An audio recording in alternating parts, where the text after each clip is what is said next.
Assalamualaikum warahmatullahi wabarakatuh. Alhamdulillah, alhamdulillahil fattahil alim, alladzi khalaqal insana fi ahsani taqwim. Asyhadu an la ilaha illallah wal wahidul hakim, wa asyhadu anna sayyidana Muhammadan abduhu wa rasuluhu raufur rahim. Allahumma shalli wa sallim ala sayyidina Muhammadinil karim al-munzali alaihi wa innaka la'ala khuluqin azim wa ala alihi wa ashabihi alladhina ataw rabbahum biqalbin salim. Amma ba'du. Qala Allah ta'ala fi kitabihil karim, a'udzu billahi minasy syaithanir rajim. Bismillahirrahmanirrahim. Wal muhsanatu minan nisa'i illa ma malakat aymanukum kitaballahi 'alaikum wa uhilla lakum ma wara'a dzalikum an tabtaghu bi amwalikum muhsinina ghayra musafihin famastamta'tum bihi minhunna fa'atuhunna ujurahunna fariidah wala junaha 'alaikum fima taradaitum bihi min ba'dil fariidah innallaha kana 'aliman hakima. Al-ayah. Shadaqallahul azim. Ibu-ibu sekalian yang dirahmati oleh Allah Subhanahu wa taala, pengajian kula saniki masih membahas tafsir surat An-Nisa. Saniki sampun dugi teng ayat 24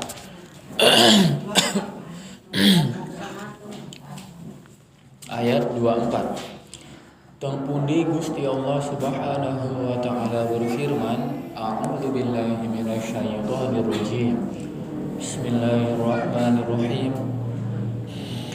Wal muhsanatu minan nisa'i illa ma malakat aymanukum kitaballahi 'alaikum wa uhilla lakum ma wara'a dzalikum an tabtaghu bi amwalikum muhsinina ghayra musafihin famastamta'tum bihi minhunna fa'atuhunna ujurahunna fariidah wala junaha 'alaikum fima taradaitum bihi min ba'dil fariidah innallaha kana 'aliman hakima.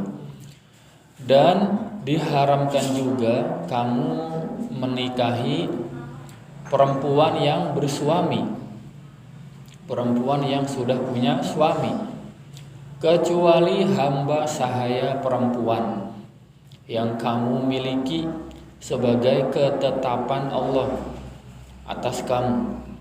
Dihalalkan pula bagimu selain perempuan-perempuan itu jika kamu berusaha dengan hartamu untuk menikahinya, bukan untuk berzina. Kamu telah mendapatkan kenikmatan dari mereka, maka berikanlah mas kawinnya kepada mereka sebagai suatu kewajiban. Tetapi tidak mengapa jika ternyata di antara kamu telah saling merelakan setelah menentukan mahar.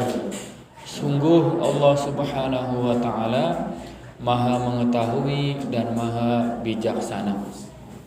Ayat ini masih kelanjutan dari ayat yang menerangkan tentang haramnya menikahi wanita-wanita tertentu, yaitu ayat yang ke-23, di mana Allah Subhanahu wa taala mengharamkan bagi para laki-laki untuk menikahi wanita yang pertama ibunya sendiri, baik ibu kandung maupun ibu tiri. Nah, itu tidak boleh. Kemudian siapa lagi yang diharamkan untuk dinikahi? Anak perempuan. Ya. Ya misalkan. Misal namanya orang manusia itu kan banyak khilafnya, banyak dosanya gitu ya. Banyak tidak normalnya. Kan seperti itu ya. Kemudian saudara-saudara perempuan ya, kakaknya, adiknya. Siapa lagi? Wa ammatukum, bibinya, baik itu bibi dari ayah maupun bibi dari ibu. Kemudian wa banatul akhi, wa banatul ukhti, keponakan. Ya, keponakan perempuan, anaknya kakak, anaknya ibu gitu ya. Jadi keponakan tidak boleh dinikahi. Siapa lagi? Wa ummahatukumul lati arda'nakum, ibu atau perempuan yang menyusui kita, walaupun bukan ibu kandung, tapi kalau perempuan itu dulu pernah menyusui seorang laki-laki, maka bagi laki-laki itu nanti kelak dewasa dia tidak boleh menikahi wanita yang pernah menyusui dia. Berikutnya wa akhwatukum minar radha'ah, saudara-saudara perempuan yang sepersusuan. Ibunya memang beda, bapaknya memang beda, tapi perempuan yang menyusuinya sama begitu. Ya, maka itu namanya apa? Saudara sepersusuan, maka tidak boleh menikah. Berikutnya wa ummahatun nisaikum, ibu-ibu dari istrimu. Berarti apa? Berarti mertua, ya. Nah, itu mertua tidak boleh ya dinikahi. Kan aneh-aneh ya, pulane bibitri takon. Emangnya aneh. Ya Bu, adik kula sih cuma jelas nang doang. Sifatnya manusia kan suka aneh-aneh ya. Suka khilaf. Kemudian waroba ibukumul lati fi hujurikum, dan juga anak-anak perempuan istrimu yang dalam penjagaanmu. Berarti apa? Anak tiri perempuan gitu ya, itu tidak boleh. Min nisaikumul lati dakhaltum bihinna fa illam takunu dakhaltum bihinna fala junaha alaikum. Itu maksudnya anak tiri itu kalau ibunya belum digauli, maka seumpama si laki-laki itu pengen menikahi anak tirinya itu boleh. Tapi kalau si laki-laki itu sudah menggauli ibunya, maka si laki-laki tersebut tidak boleh menikahi anak tirinya kalau ibunya sudah digauli ya. Maksudnya seperti itu. Kemudian wa halailu abnaikumul ladzina min aslabikum, istri-istri anak kandungmu. Berarti apa? Menantu gitu ya. Menantu perempuan itu jangan dinikahi. Ya mungkin kalau dinikahi tidak ada, tapi kan namanya manusia suka khilaf, menantu tiba-tiba digauli gitu ya. Nah, itu berdosa.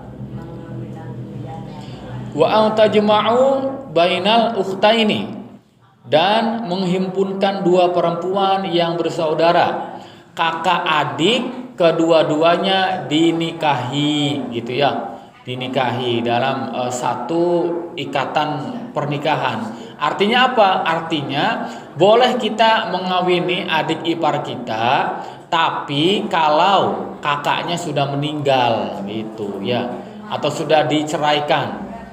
Jadi jangan sampai kita laki-laki menikahi seorang perempuan, kemudian ternyata adik iparnya cantik juga gitu ya, akhirnya apa? Menikahi adiknya juga padahal kakaknya belum diceraikan. Nah, itu namanya apa?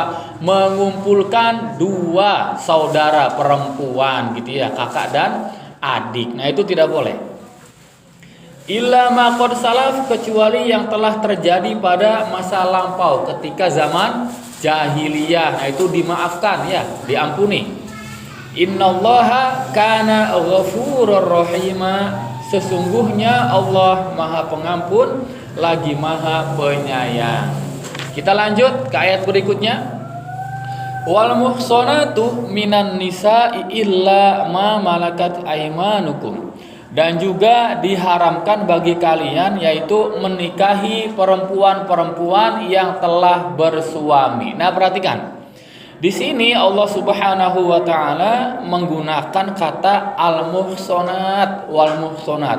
Muhsanat itu asal kata dari husnun.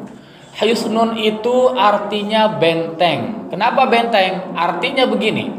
Kalau orang sudah masuk ke dalam suatu benteng, maka dia akan terjaga, akan selamat dari serangan musuh.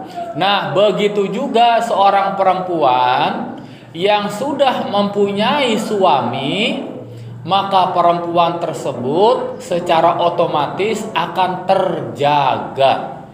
Terjaga dari apa? Terjaga dari perbuatan zina, terjaga dari perselingkuhan. Tuh, seperti itu. Makanya pentingnya orang itu hidup mempunyai apa, Bu? Mempunyai pasangan. Nah, di sini seorang laki-laki harus mempunyai pasangan, seorang perempuan harus mempunyai pasangan. Jangan sampai hidup melajang, ya, hidup sendiri. Laki-laki hidup membujang gitu ya, atau perempuan hidup. Perempuan apa, Bu? Kalau laki-laki hidup membujang, tapi kalau perempuan hidup apa ya? Hidup menggadis tapribe. Mbok beli ya. Nah, intinya seperti itu ya. Karena kalau orang hidupnya selalu sendiri, itu dikhawatirkan nanti dia ketika syahwatnya memuncak, ya, kalau syahwat seseorang sudah memuncak, ya, nafsunya sudah memuncak, maka dikhawatirkan dia akan melampiaskan nafsunya itu ke dalam perkara yang diharamkan, yaitu berbuat zina. Nah, di sini makanya kata Allah, wal muhsanatu minan nisa'i illa ma malakat aymanukum. Dan juga diharamkan bagi kalian wahai para laki-laki, yaitu menikahi perempuan yang sudah bersuami, baik itu perempuan tersebut Islam maupun kafir, gitu ya. Nah, itu tidak boleh. Kecuali di sini illa ma malakat aymanukum, kecuali hamba sahaya perempuan yang kamu miliki. Nah, perhatikan. Tadi kan katanya laki-laki tidak boleh menikahi perempuan yang sudah punya suami. Tapi ada pengecualian. Ya, ada pengecualian. Jadi begini, ada seorang budak, ya, budak perempuan. Nah, budak perempuan ini walaupun mereka telah mempunyai suami, sudah punya suami, maka hukumnya boleh menikahi budak perempuan, boleh. Jadi yang diharamkan itu adalah perempuan merdeka yang sudah punya suami, maka itu tidak boleh dinikahi. Kecuali budak perempuan walaupun sudah punya suami itu boleh untuk dinikahi. Tapi ada syarat-syarat tertentu. Yang pertama apa? Budak perempuan itu haruslah beragama Islam. Kalau misalkan budak perempuannya itu adalah agamanya bukan Islam, ya, Kristen misalkan, Hindu misalkan, atau Buddha, maka disuruh masuk Islam terlebih dahulu. Itu syarat yang pertama.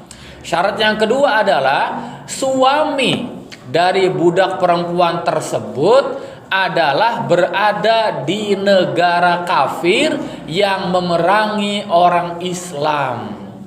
Jadi suami dari budak perempuan tersebut adalah seorang yang sedang memerangi Islam dan orang Islam. Tuh, seperti itu ya syaratnya. Tapi zaman sekarang kenapa tidak ada yang namanya budak perempuan? Ya, tidak ada.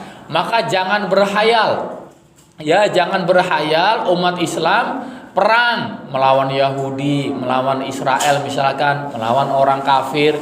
Kemudian menawan perempuan-perempuan Yahudi, perempuan-perempuan kafir, kemudian dijadikan sebagai budak-budak perempuan. Nah itu berhayal namanya begitu tuh ya. Tidak ada zaman sekarang yang namanya perbudakan, sudah tidak ada. Ini cerita zaman dahulu gitu. Kitaballahi alaikum, sebagai ketetapan Allah atas kalian. Maksudnya apa? Berpeganglah dengan ketetapan Allah, dengan hukum Allah. Uangku bakal berpegang berarti apa, Bu? Uang bakal berpegang berarti apa? Berarti kuat. Uang bakal beli cekelan yang kue apa rigel ya tiba bisa-bisa ya. Tapi bakal cekelan berpegang maka menjadi kuat posisinya. Wa uhilla lakum ma wara'a dzalikum an tabtagu bi amwalikum muhsinina ghairu musafihin. Dihalalkan pula bagimu selain hal itu, yaitu mencari istri-istri dengan hartamu untuk dinikahi, bukan untuk berzina. Nah, perhatikan di sini. Jadi Gusti Allah, wa uhilla lakum ma wara'a dzalikum, dihalalkan pula bagi kalian selain hal itu. Maksudnya apa? Selain ibu kandung, ibu tiri, kakak perempuan, ya, keponakan, bibi dan sebagainya, yang selain perempuan-perempuan tadi itu dihalalkan untuk dinikahi. Misalkan saudara sepupu boleh dinikahi. Siapa lagi? Teman sekolah, ya. Anak-anak baik boleh dinikahi ya. Atau misalkan dulunya pernah zaman kita arane pacaran ya. Mantan kekasih, mantan pacar boleh dinikahi ya, daripada demenan terus kan. Nah itu boleh. Yang penting jangan menikahi perempuan-perempuan yang tadi disebutkan. Bi amwalikum muhsinina ghairu musafihin. Nah di sini yaitu mencari istri-istri dengan hartamu, yaitu untuk apa? Dinikahi, bukan untuk berzina. Tuh. Di sini pentingnya yang namanya seorang laki-laki bekerja, ya, bekerja mencari uang. Di antaranya apa? Untuk biaya menikah. Ulane wong lanang bakal umure wis 22 ya. 22, 23, 24 kudu dikurangi nongkronge ya, dikurangi dolane, dikurangi nongkronge, dikurangi nonton konsere, dikurangi main game konon kayak, dikurangi jalan-jalane, fokus luruh duit untuk apa? Untuk biaya pernikahan. Kok aja ngandenang biaya sing wong tua ya. Wis tenang bae wong tua kita, wong sugi bisa ngedol sawah langsung bisa kawin. Ya aja mengkoronnya, yang namanya biaya nikah itu bagusnya dari diri laki-laki itu sendiri. Ulane kene bi amwalikum, dengan harta kalian. Tujuannya adalah apa? Untuk menikah, bukan untuk berzina, bukan untuk pacaran. Kemudian famastamta'tum bihi minhunna fa'atuhunna ujurahunna, maka berikanlah maharnya kepada istri-istri yang telah kamu nikmati. Kalau di sini apa namanya? Bahasanya nikmati gitu ya. Nikmati maksudnya apa? Nikmati maksudnya digauli. Jadi begini, kalau kita punya seorang istri dan istri kita itu sudah digauli, maka hukumnya wajib untuk memberikan mahar secara sempurna, semuanya diberikan kepada istri kita. Kalau sudah apa? Sudah dinikmati atau sudah digauli, maka berikanlah maharnya kepada istri-istri yang telah kalian nikmati gitu. Faridotan, sebagai suatu kewajiban. Nah, di sini artinya apa? Artinya yang namanya pernikahan kalau tidak ada mas kawin, tidak ada mahar, maka pernikahannya batal, tidak sah. Berarti harus ada apa? harus ada mas kawin atau mahar. Maharnya berapa? Maharnya pira, Bu? Maharnya adalah bergantung siapa perempuannya. Tuh di situ. Misalkan begini, ada orang yang jatuh cinta kepada perempuan yang keturunan ningrat. Ya, keturunan keraton misalkan ya. Bawa keraton Kasepuhan, bawa keraton apa maning Bu? Nikah anak Bu? Di Cirebon kah? Kanoman ya. Pengen nikah karo wong wadon kun keraton. Ya wayahe mas kawinnya kudu gede. Duitnya anak beli. Nah, itu maksudnya. Beda dengan laki-laki itu menikah dengan perempuan desa, ya, perempuan kampung. Maka maharnya ya mungkin biasa-biasa saja, nggak begitu besar gitu. Atau misalkan kita menikah dengan anaknya seorang pembesar, ya, seorang tokoh, seorang pejabat, seorang guru besar, seorang kiai, seorang ulama, ya siap-siap. Berarti apa? Maharnya, mas kawinnya harus besar juga. Oh ya, mengkonon. Pulangnya bakal pengen jatuh cinta kudu deleng-deleng. Diukur kemampuan uangnya. Ada berapa? Wala junaha 'alaikum fima taradaitum bih. Tetapi tidak mengapa jika ternyata di antara kamu telah saling merelakan. Maksudnya apa? Misalkan mekanen. Setelah pernikahan kemudian sang suami sudah menggauli istrinya. Nah, seharusnya kalau seorang suami sudah menggauli istrinya, maka suami harus memberikan maharnya secara sempurna. Bakal mas kawinnya 10 juta, maka 10 juta kudu diwek nang KB. Nah, bagaimana kalau diceraikan? Setelah digauli, kemudian diceraikan, maka mas kawinnya tetap 10 juta harus diberikan kepada perempuan semuanya. Tapi misalkan wong wadone kak merelakan, nah ini nganggo bahasa fima tarobo itu merelakan, ya wis bagianlah mas, walaupun sampean sudah menikmati saya, sudah menggauli saya, tapi saya rela engkau memberikan mas kawin separuh aja, ya 5 juta aja, nggak usah 10 juta. Ya nggak usah 10 juta, 5 juta aja atau 2 juta aja, nggak apa-apa. Nah itu berarti apa? Seorang istri sudah ridho kepada suaminya. Jaluknya cuma separohnya doang, ya 5 juta baik atau 2 juta baik. Nah itu tidak apa-apa. Iya. Padahal seharusnya tidak boleh dikembalikan lagi yang namanya mahar kalau istrinya sudah digauli. Tapi masalahnya wong lanang kin emang ngomong terus, wis menikmati, kemudian menceraikan, tapi maharnya pengen dijaluk maning. Padahal tidak boleh, tuh seperti itu ya. Padahal apa? Tidak boleh. Tapi karena istrinya ini mempunyai jiwa apa ya? Jiwa sosial, jiwa sosial yang tinggi. Akhirnya apa? Dia rela maharnya dipotong 50% menjadi 5 juta saja tuh. Atau kebalikannya misalkan, setelah terjadi akad nikah udah sah jadi suami istri, sang suami belum apa-apa, belum menikmati, belum menggauli istrinya, kemudian si suami menceraikan istrinya, maka biasanya kalau begitu sang suami berhak menarik maharnya kembali, semuanya ditarik 10 juta. Ya, tidak wajib memberikan maharnya. Berarti maharnya apa? Dikembalikan lagi ya oleh sang istri kepada suaminya.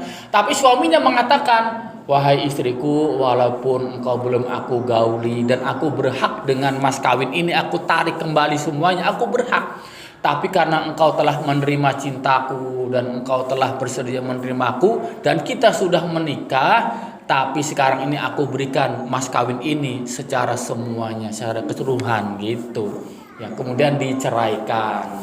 Nah, konon ya Bu, paham boten Bu? Namanya apa? Berarti apa? Seorang suami ridho kepada istrinya dengan memberikan mas kawin secara keseluruhan. Tuh seperti itu. Mim ba'dil fariidhah, setelah menentukan mahar itu, menetapkan mahar itu, maharnya berapa? Nah gitu.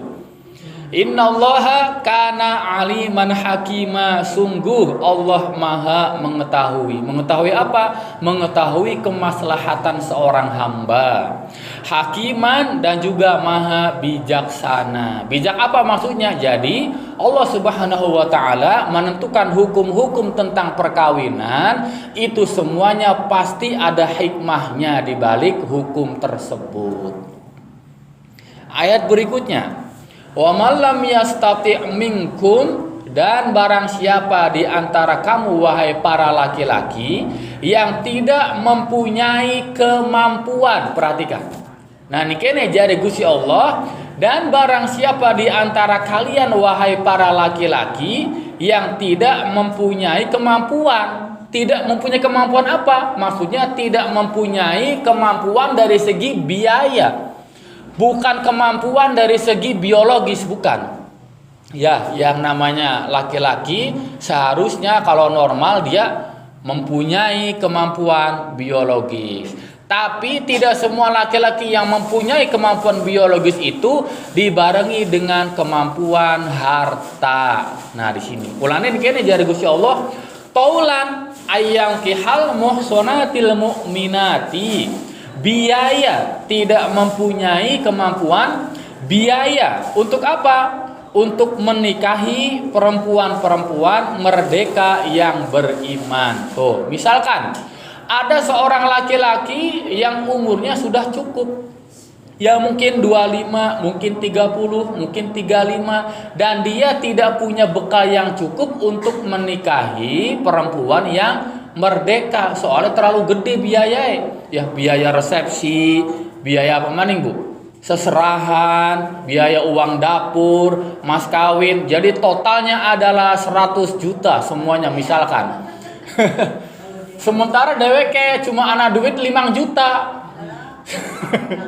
Nah sedangkan DWK yang namanya syahwatnya sudah begitu kuat, sudah begitu memuncak, sedangkan kemampuannya cuma 5 juta. Lamun pengen menikahi wanita merdeka harus ada uang 100 juta. Maka bagaimana? Nah ini kene jari Gusti Allah, fa mimma malakat aymanukum min fatayatikumul mu'minat, maka dia boleh menikahi perempuan-perempuan yang beriman dari budak-budak yang kamu miliki. Tuh.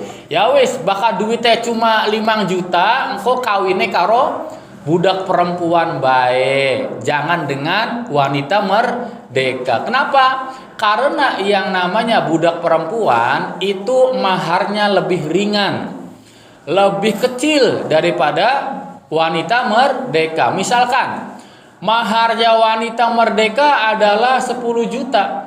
Bisa jadi maharnya atau mas kawinnya budak cuma 100 ribu atau 200 ribu. Jadi lebih ringan tuh. Tapi masalahnya zaman sekian tidak ada budak perempuan tuh ya. Jadi laki-laki yang sudah cukup umur maka harus bekerja apa baik? Harapan dagang, harapan kerja ning pabrik gitu ya, harus mengumpulkan biaya, aja ngandel nang wong tua. Ya, tenang bae wong tua kita duwe balong, duwe sawah, duwe toko ya, duwe emas. Aduh, wong tua bae. Engko bakal wis kawin apa? Mangane sing wong tua kon entah. Menenge ning omahe wong tua, mangan si wong tua, repot makane sih. Engko bakal wong tua meninggal pribe. Ya. Tidak mandiri namanya begitu. Wallahu a'lamu biimanikum. Allah mengetahui keimanan kalian. Nah, perhatikan.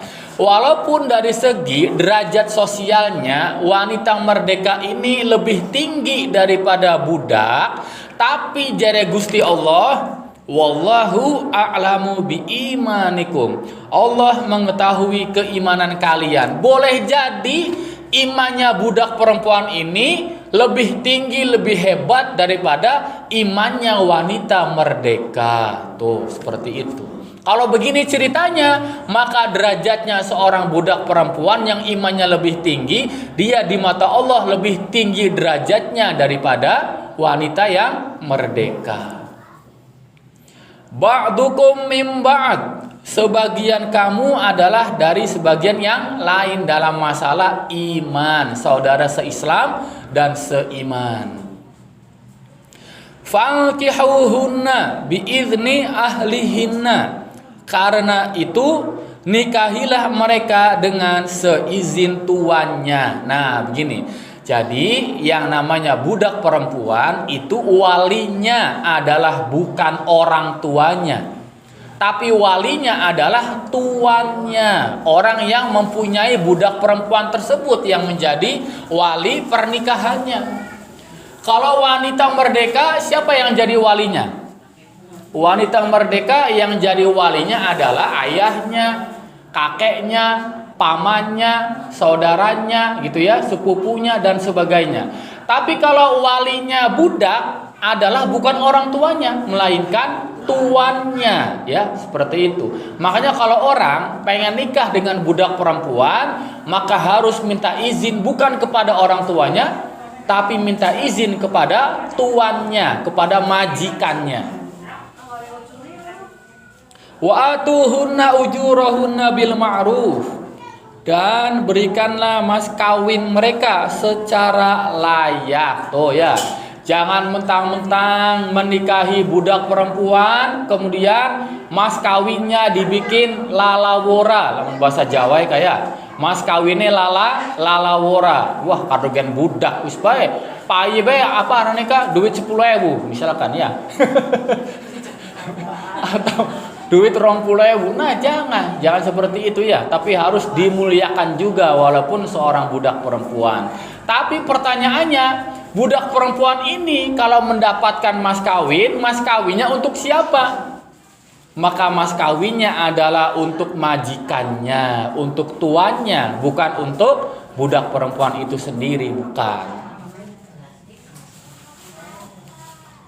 Muhsonatin, apalagi mereka adalah perempuan-perempuan yang menjaga diri dari apa? Menjaga diri dari perbuatan zina, gitu ya. Ghaira musafihatin, bukan pezina, wala muttakhidati akhdan, dan bukan pula perempuan yang mengambil laki-laki lain sebagai kekasih gelapnya. Nah, perhatikan ibu-ibu. Yang pertama di sini ada lafadz musafihatin, yang kedua muttakhidati akhdan. Apa bedanya? Bedanya adalah kalau musafihatin, si budak perempuan tersebut adalah seorang yang tukang berbuat zina secara terang-terangan, mempromosikan dirinya. Kalau pengen bergaul dengan saya maka tarifnya sekian, dipromosikan ya di media sosial misalkan, kan kayak. Nah, itu namanya apa? Namanya musafihatin, gitu ya. Membuka diri ya, membuka apa? Lowongan. Lowongan kepada para laki-laki yang barangkali sedang kesepian. Nah, itu namanya musafihatin. Kemudian muttakhidati akhdan, dan bukan pula perempuan yang mengambil laki-laki lain sebagai kekasih gelapnya. Kalau muttakhidati akhdan maksudnya apa? Berbuat zina secara sembunyi-sembunyi. Itu bedanya di situ. Pulane ini kene jare kekasih gelap, gitu ya. Fa idza uhsinna, dan apabila mereka telah menjaga diri dengan kawin ya, dengan menikah, fa in ataina bifahishatin, kemudian mereka mengerjakan perbuatan yang keji. Nah, sekarang begini kasusnya.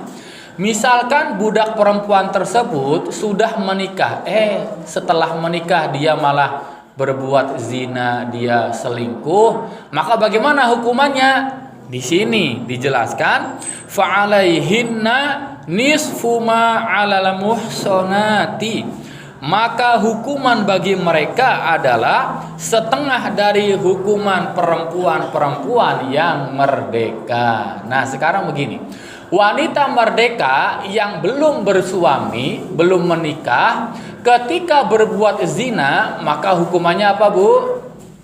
Masih ingat boten? Hah? dirajam, ya, didera, dicambuk, bukan dirajam. Kalau dirajam namanya ditimpuk pakai batu sampai mati, bukan. Tapi ini didera, dicambuk, ya, dipukul sebanyak 100 kali dan diasingkan selama satu tahun. Nah, itu setengahnya, ya, setengah dari hukuman bagi wanita merdeka. Jadi misalkan ada seorang budak perempuan yang sudah menikah dan dia berselingkuh, dia berbuat zina, maka hukumannya adalah setengah dari hukuman yang tadi. Berarti pira? 50 kali cambuk dan dia diasingkan selama setengah tahun, berarti 6 bulan tuh, berarti setengahnya gitu ya. Minal adabi sebagai hukumannya. Zalika hal itu maksudnya menikahi budak perempuan, ya. Liman khosyal anata minkum adalah bagi orang-orang yang kesulitan menjaga diri di antara kalian. Nah, perhatikan ibu-ibu. Jadi yang namanya menikahi budak perempuan itu adalah hanya boleh dikhususkan bagi mereka para laki-laki yang memang sudah tidak tahan, yang memang sudah tidak kuat menahan nafsu syahwatnya, sudah begitu lama menyendiri, begitu lama membujang misalkan, yang ada cuma budak perempuan doang, budak perempuan saja, maka boleh menikahi budak perempuan. Nah itu. Wa antasbiru, dan kesabaran itu, kesabaran apa? Kesabaran dengan tidak menikahi budak perempuan. Memang menikahi budak perempuan itu boleh, tapi kalau kamu bisa menahan diri untuk tidak menikahi budak perempuan itu, namanya sabar. Khairul lakum, itu lebih baik bagi kalian tuh, ya, ditahan, ya, jangan sampai menikahi budak perempuan, itu lebih baik.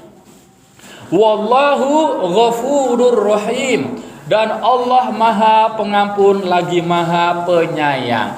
Aslinya, nah perhatikan nih, aslinya yang namanya menikahi budak perempuan itu adalah perbuatan yang kurang baik. Tapi kalau ada manusia yang sudah tidak tahan, tidak kuat menahan nafsunya, nafsu syahwatnya, maka oleh Allah dibolehkan untuk menikahi budak perempuan. Nah itu namanya Ghafurur Rahim. Allah Maha Pengampun lagi Maha Penyayang. Dengan apa? Dengan membolehkan kalian menikahi budak perempuan kalau kalian wahai para laki-laki sudah tidak tahan menahan apa? Menahan nafsunya. Nah di situ. Ayat berikutnya, yuridullahu liyubayyina lakum. Allah hendak menerangkan kepadamu. Menerangkan apa?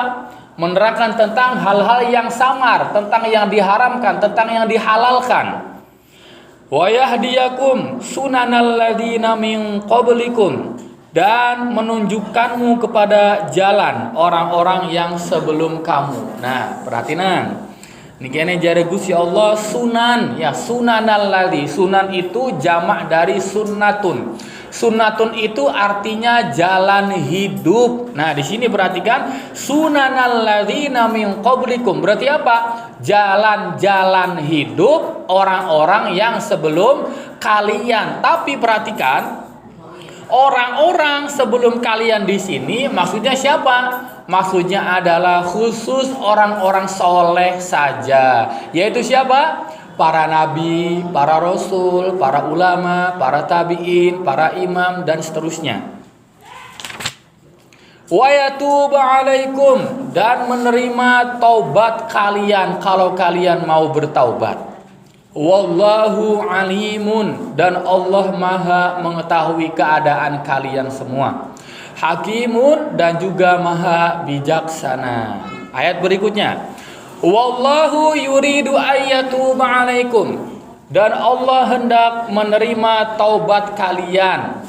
Wa yuridul ladzina yattabi'una syahawati, sedangkan orang-orang yang mengikuti hawa nafsunya. Nah, perhatiin ibu-ibu, jadi Gusti Allah, sedangkan orang-orang yang mengikuti hawa nafsunya. Maksudnya sinten, Bu?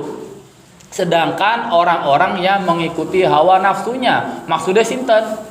Maksudnya wong Yahudi karo wong Nasrani. Kenapa? Karena orang Yahudi itu menghalalkan untuk menikah dengan saudari perempuan yang seayah.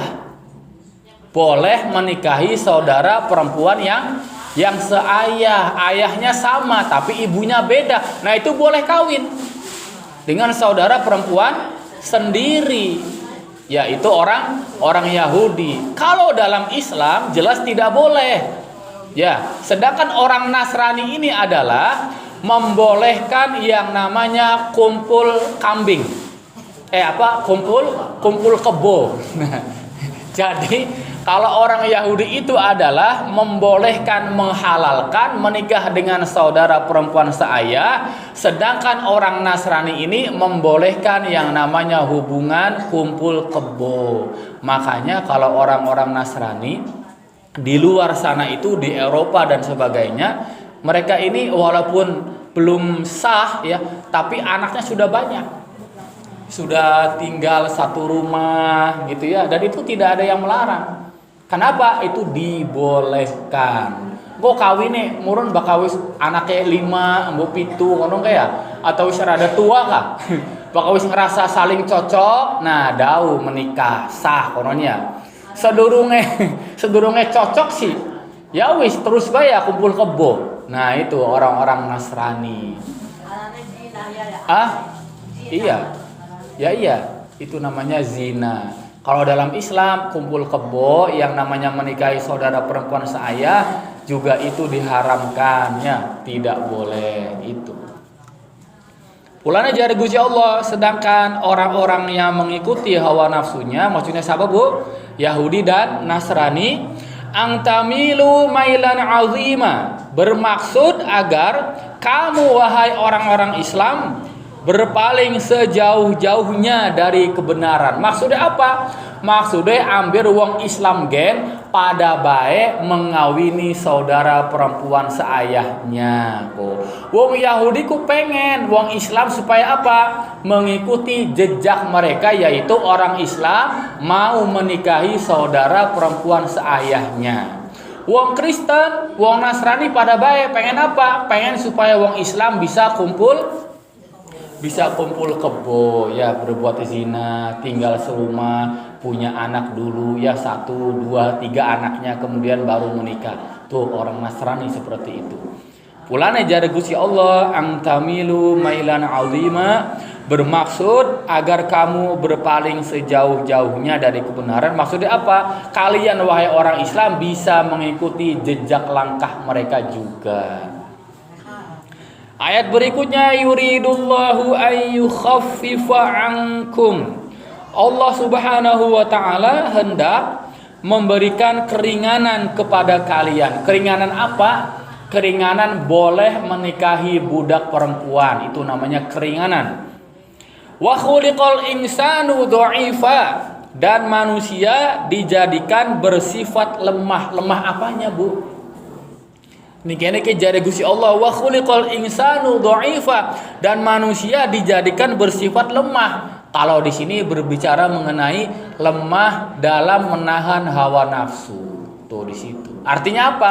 Artinya yang namanya laki-laki, yang namanya manusia, kalau nafsu syahwatnya sudah memuncak, maka sudah tidak bisa ditahan lagi. Itu disebut lemah. Kang arane wong lanang kalau sudah menghadapi perkara wanita, apalagi wanitanya itu terlihat cantik ya, menarik dan sebagainya, maka laki-laki menjadi lemah, menjadi tidak berdaya. Akhirnya apa? Muncul yang namanya nafsu syahwat. Nah, di situ lemah. Akan tetapi ada pendapat yang lebih luas daripada ini. Ada pendapat yang mengatakan lemah di sini juga yaitu lemah ibadahnya. Pulane ketika Kanjeng Nabi Agung Muhammad sallallahu alaihi wasallam turun dari Sidratul Muntaha, ketemu karo siapa, Bu? Ketemu karo Nabi Musa. Nabi Musa takon, "Wahai Muhammad, engkau dapat apa dari Sidratul Muntaha?" Jare Kanjeng Nabi, "Aku mendapatkan oleh-oleh salat 50 waktu." Apa jare Nabi Musa? Jari Nabi Musa, wahai Muhammad, ketahuilah bahwasanya umatmu itu lemah. Sedangkan umatku saja ini yang kuat-kuat untuk sholat 50 waktu itu saja tidak kuat, apalagi umatmu. Sedangkan umatmu itu, wahai Muhammad, pendengaran mereka, penglihatan mereka, ya, kekuatan mereka itu di bawah umatku. Maka kembalilah engkau minta keringanan kepada Allah Subhanahu wa taala. Bolak-balik sampai akhirnya salatnya pira, Bu? Salat 5 waktu. Kuon bagian sering bolong-bolong, ya. Kadang subuhe kang bolong, kadang asare kang bolong, ya. Semono ku wis wekel. Ya, tingkatannya wong awam salat 5 waktu sehari semalam cuma rong waktu kang dikerjanang atau cuma telung waktu kang dikerjanang, tapi perasaannya wis wekel. Kan aneh. Ya. Sehari semalam sholat yang dikerjakan cuma 3 waktu, cuma 4 waktu, tapi perasaan yang hati kita ki wakil ibadahku. Padahal anak sholat kang ditinggal. Apa maning sholat 5 waktu dijaga. Perasaannya wali murnya. Perasaannya apa? Ahli ibadah. Perasaannya wali. Padahal dewe apa? Tahajud ora lok, duha ora lok, puasa sunnah Senin Kamis ora lok. Tapi apa? Perasaannya ahli ibadah. Wong awam ku mengkonon. Termasuk ibu-ibu ya, mengkonon ta, Bu? Bakal gemunya ya berarti kesinggung. Bakal gemunya kesinggung berarti. Wa khuliqal insanu dha'ifa, dan manusia dijadikan bersifat lemah. Ayat berikutnya, ya ayyuhalladzina amanu la ta'kulu amwalakum bainakum bil batil. Wahai orang-orang yang beriman, janganlah kamu saling memakan harta sesamamu dengan jalan yang batil. Contohnya apa, Bu? Kita ulangi maning ya. Wahai orang-orang yang beriman, janganlah kamu saling memakan harta sesamamu dengan jalan yang batil. Maksudnya apa, Bu? Contohnya dengan mencuri, dengan merampok, ya, dengan menipu. Apa maning, Bu? Dengan hipnotis, dengan korupsi, dengan sumpah palsu dan sebagainya. Itu namanya apa? Memakan harta dengan jalan yang batil. Tuh hati-hati. Korupsi 271 triliun. Nikene ibu-ibu anak pira wonge. Ana wong 30 misalkannya atau wong 40. Nah, ibu-ibu dari uang 271 triliun itu njaluk ke pira, Bu? Wong siji semiliar ta, Bu? Si saya pira ya, misalkan ibu-ibu kang ananing tajukin ki dipae duit semiliaran. Dari uang 271 triliun. Masih akeh, Bu, si saya, Bu, ya. Aja khawatir. Ya Allah, itu namanya memakan harta dengan jalan yang batil. Dikira-kira wani 271 triliun.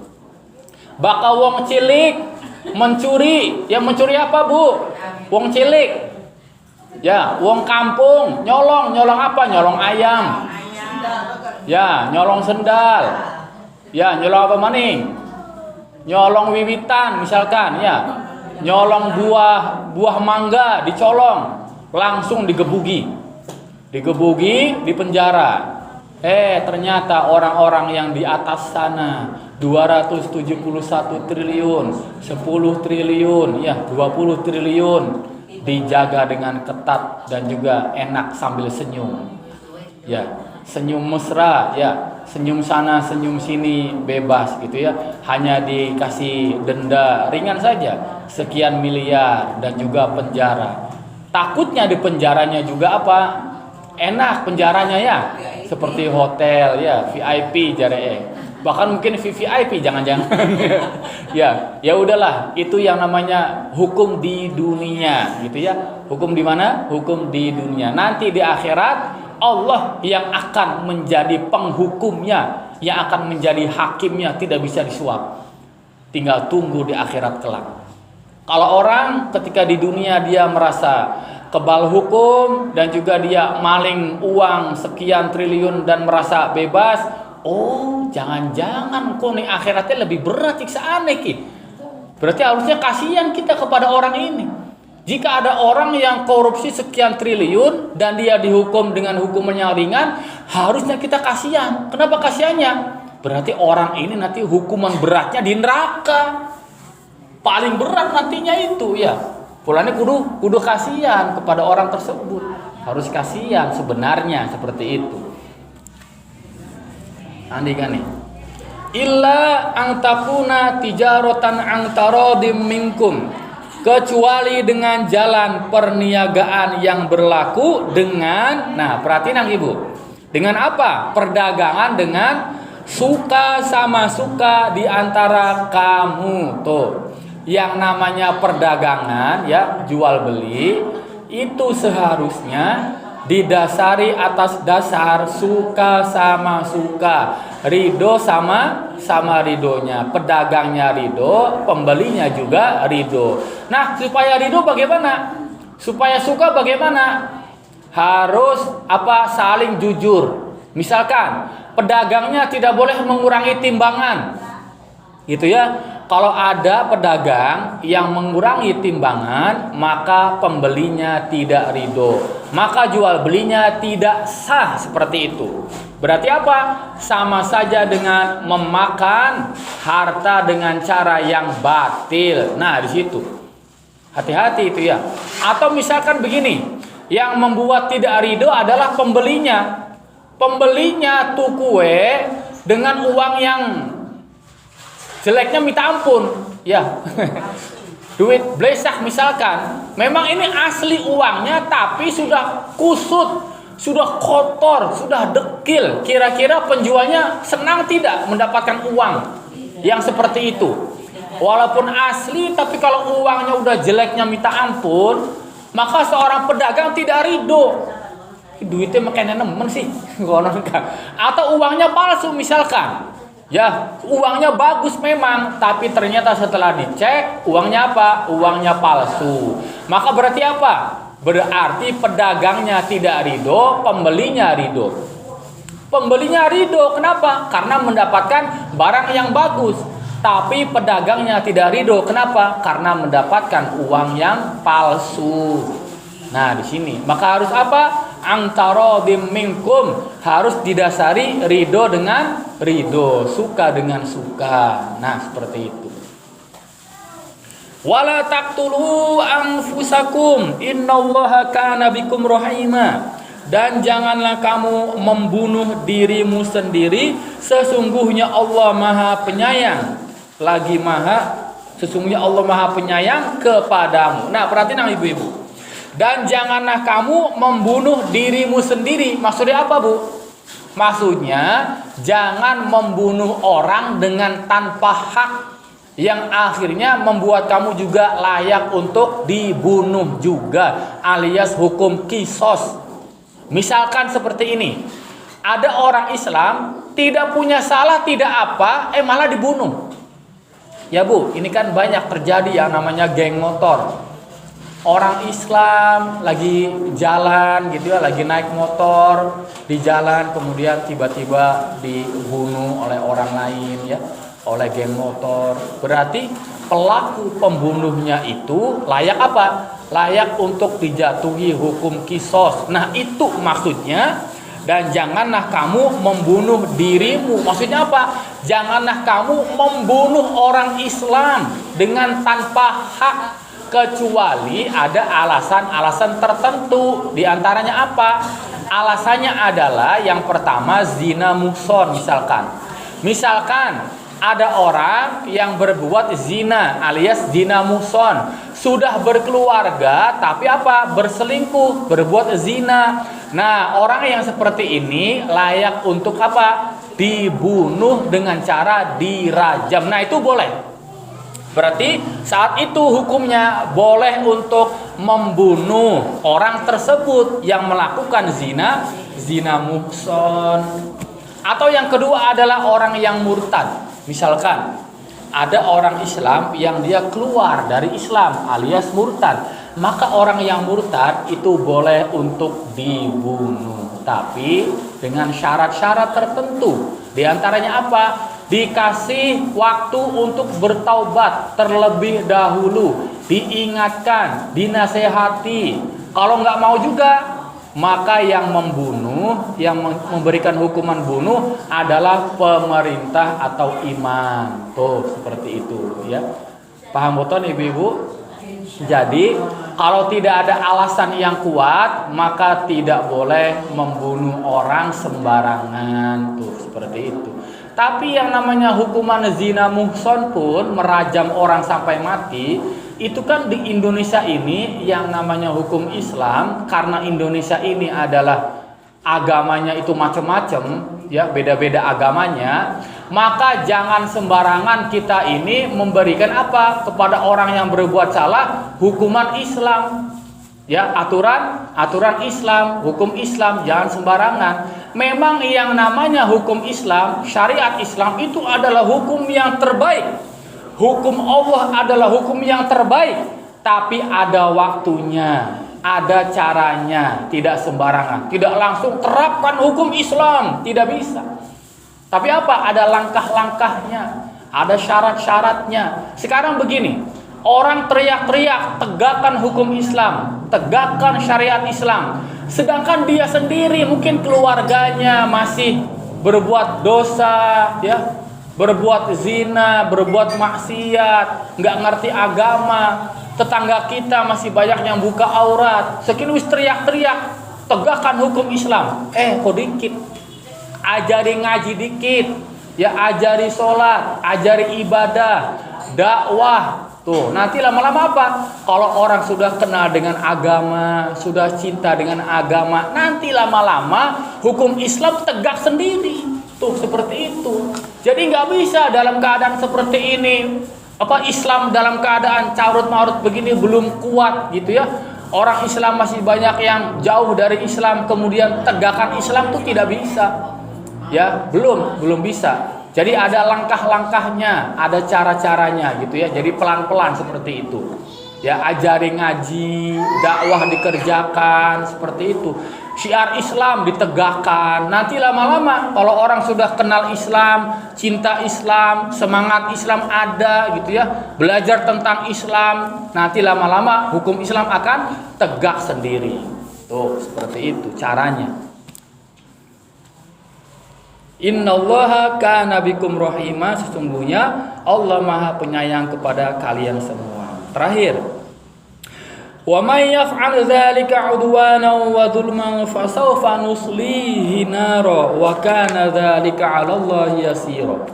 Dan barang siapa yang berbuat demikian, maksudnya apa? Melanggar hukum-hukum Allah, udwanan dengan melanggar hak, wa dzulman dan aniaya. Nah, berarti nang ibu-ibu. Gini jadi Gusti Allah. Udwana wa zulman, dengan melanggar hak dan aniaya. Maksudnya apa? Maksudnya dia tahu kalau itu adalah maksiat, dia tahu kalau itu adalah dosa, tapi dilanggar juga, tapi dikerjakan juga. Nah, itu namanya apa? Udwana wa zulman. Fasaufa nuslihi naro, maka kami kelak akan memasukkannya ke dalam neraka.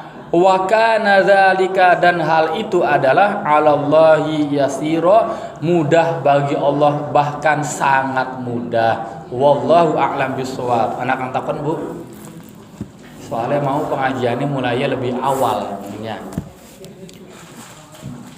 Boten wonten pertanyaan, ya sampun doakeun. Allahumma shalli wa sallim wa barik ala sayyidina Muhammad wa ala ali sayyidina Muhammad kama shallaita wa sallamta wa barakta ala sayyidina Ibrahim wa ala ali sayyidina Ibrahim fil alamin innaka Hamidum Majid. Ya awwalal awwalin, ya akhiral akhirin, ya dzal quwwatil matin, ya rahimal masakin, ya arhamar rahimin, ya hayyu ya qayyum bi rahmatika nastaghits. Aslih lana syu'unana kullaha wa la takilna ila anfusina tarfata 'ain.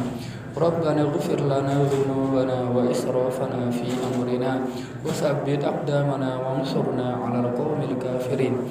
Rabbana ighfir lana dhunubana wa kaffir 'anna sayyi'atina wa tawaffana ma'al abrar. Rabbana zalamna anfusana wa illam taghfir lana wa tarhamna lanakunanna minal khasirin. Rabbana hab lana min azwajina wa dhurriyyatina qurrata a'yun waj'alna lil muttaqina imama.